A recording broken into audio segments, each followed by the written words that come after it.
Hi guys, welcome back to Spill the Tea with Kashanty, Kashanty. And I and we're hope gonna you talk about enjoyed our last episode of getting to know us and why the show is back. And guess what? I remembered I promised you guys back to back episode. And guess who keeps to our promise? Me. So today's topic is why do people overshare online on the internet?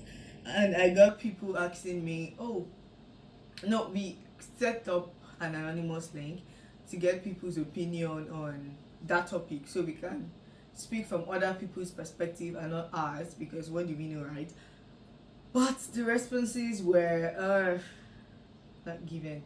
We only had two, I think it was one given response where the person said they think because it's easier to speak out that way. Don't worry, I'll put the person's response up because I can't speak about it sadly because it's only one.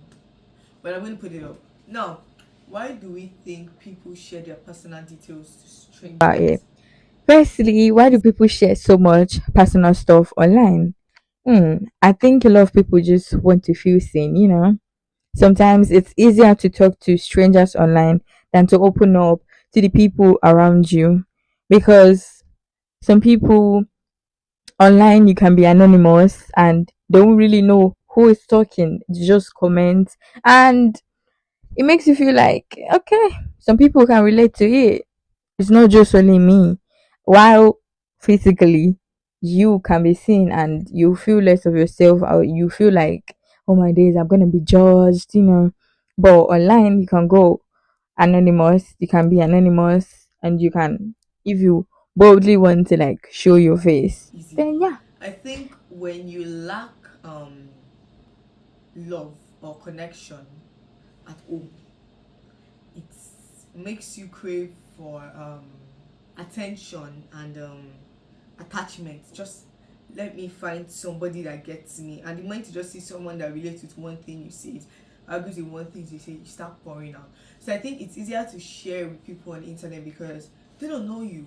But based on what they just hear you say and they find a way to relate with you, you find it easy to start to share even what's not their business to them, which might actually lead to harm to yourself if you're not careful. But I think that's one of the reasons why people, because so many why you just met somebody a few days ago and you already, the person knows your house address, the person knows all your family member, the person knows everything about you. It's the lack of, my own point of view, please. I think it's the lack of personal connection with the family member, the people close to them, that makes them begin to overshare the moment they see someone that relates with them. Probably just one thing. Probably, oh, I like ice cream. Oh, you like ice cream too? Oh, yes. That's how my father got me, one vanilla ice cream and strawberry ice cream last December. And we didn't like it. And then Timmy and Gina started to puke. And that was how we found out that my mom was, oh my god. And that's exactly how it happens. Like, oh my god, I like purple. Oh, you like purple too? Oh my god. And that was how my father like got me purple bag one time because I love purple so much. And then that way, and then and that while I opened the gate, that was when I realized, oh my god, this person did this. Wow, and then a whole family secret over. And yes, that is exactly how I think people start to overshare online, and why I think that is lack of personal connection.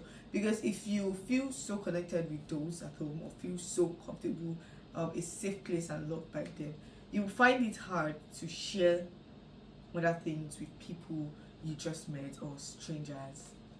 I do. That's what I think. And the Question second two. question is oversharing just attention seeking, or is there more to it?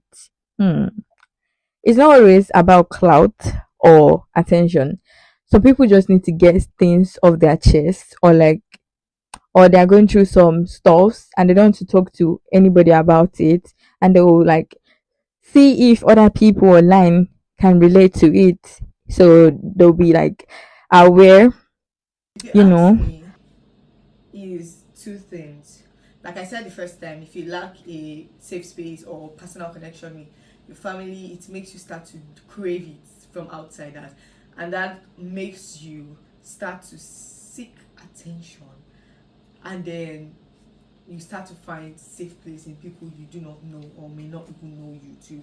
And then I feel it's a crave for attention. Seeking for help, it depends. When it comes to security issues and life threats and the likes, you are seeking for help. Like, yes, you're asking for help. Probably you were raped or you were robbed or you have debt. Like when it comes to threatening life issues, when it comes to other problems, you are seeking for help. But when it comes to you, if you're depressed too, you're seeking for help. But then when it comes to other areas, you begin to crave. It's more of a craving you know. attention kind of. Hey, you're shaking And it. so the internet kind of becomes their diary, even if it's public or anonymously, because that's the only way they feel they can say their mind out and talk about like things that is going on in their How lives. are social media? That's question 3. How are social media blurred the line between private and public life? I think thanks to social media, people don't even know what privacy is anymore. I've seen other. There's a difference between privacy and just trying to show love. Please do not misquote me. Before some people start saying but some people come out. No, no, no. That's completely different. When you're sharing your private life, you yourself know that's private. You know that the internet is not supposed to know about that. You know. So you know that there are some things that should remain private about your life. Why is it on social media? Mind you, we are not the one to decide what is private to you. And that's why I said you know what is supposed to be private in your life.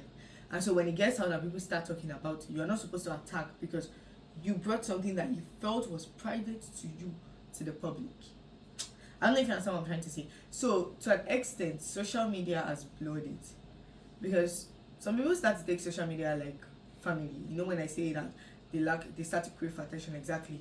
So they build a community while craving for the attention. They build a community which they feel they can share everything with. You understand what I'm trying to say? When you start building followers and they follow you back and they constantly um engage and relate, they try to get one or two things from what's going on with you, or just try to get a perspective of who you are, kind of. And so you start to tell them things, on your life and other kind of things. You begin to build a connection. If you are not too careful, see that there's a thin line between switching from making your life private to starting to share your private life to the public. There's a very thin line. Once you start getting comfortable, once you start feeling safe about around people that you don't know, you start to paint a picture in your head about who you think they are to you and start to share and overshare. You can share, but do not overshare. Someone gets what I'm saying. Well, this is another. Let's go on a quick break, and this quick break is me telling you to shop from 2 brands today. Lost it to the neck, but now I'm trophied up. I'm saying like bing, bop, boom, boom, boom, bop, bam. The type of shit I'm on, you wouldn't understand.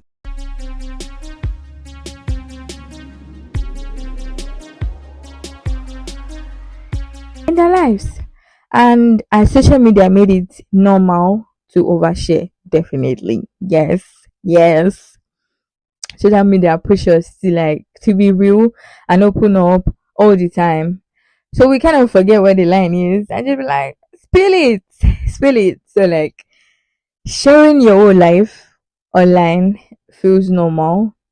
Like even if it's super personal, because we have a lot of examples online that I don't want to talk about. And the last question is, do people actually think about the risk before they post? Hmm. Honestly, most of the time, no. Mm-mm. No. In the moment, you're just trying, like, in that moment, you're just trying to, like, feel emotional and trying to connect and see if other people can relate to what you're thinking or what is going on with you. So you just don't think about the consequences or like, yeah, even if you might regret it later, especially because I'm sure someone out there is still going to judge you in the comment sections, or like, yeah, because not everyone can relate to one's issue in life. So there's no how. There's still like there's some people that tend to judge. So some people are going to judge, and one might regret it later. So it's easy to forget the internet, but the internet doesn't forget. So I just feel like everybody, we should be mindful of what we share online, because the internet doesn't forget things, and we should just be careful and mindful. Like, you can talk to ChatGPT, and it will be a therapist to you. If you can't talk to someone physically, you can just like, yeah, you can post some things online, but don't make it too personal or something that is going to have a repercussion later in the future. Like, just be mindful of whatever you share online. Like, and it's not good to overshare things, because if you have like outgrown the issue and you're in a good mood and a better mood, and you rewatch what you did, or the video you made, or like the post you made, you might feel embarrassed or disgusted by yourself, like towards yourself. So I feel like people What's shouldn't overshare. question 4, which is the last question? What are the risks of oversharing, and do people understand the consequences? The first risk of oversharing is when you share too much of your personal details to the public, they and choose to play you with your information, because they have personal information about you. They begin to paint the picture of they begin to paint a picture in your head of who they are, so they can find a way to strike. I don't know if you understand what I'm saying. While sharing your personal details, sorry, while oversharing your personal details, people who do not have human feelings begin to get a grip of who you are and who you want them to be in your life. I don't know if you understand. And when you begin to paint that picture in their head, they paint, even if they are not who you want them to be, they paint the picture of who you want them to be to you in your head. So they will get access, lack emotional support. And while you're conversing with them, oversharing your life, they realize that they begin to be the emotional support, so they can achieve another thing. Probably they want to rob you, they want to steal you, they want to do something that is bad. That is the exact way they can get you when you start to overshare. They just need to have an idea of how you operate, and then they strike. Oh, she loves men too much. Maybe he's men cash him. I don't know if you understand what I'm saying. So I really feel not everyone is conscious of the consequences. It's not like they don't know, but when you get involved in these things, you become unconscious of the consequences. What everyone is saying to you becomes dumb. It's like when you're in love. When everyone says no, this guy is not right for you. No, you don't hear. It's not like you don't listen. You hear, but kowale. So that's just how I feel it is. I feel people know the consequences, but they are not conscious of the understanding of the consequences. Anyways, guys, we have come to the end of Spill the Tea with Kashanty for this week. And I hope you enjoyed this episode like we enjoyed making it. Bye.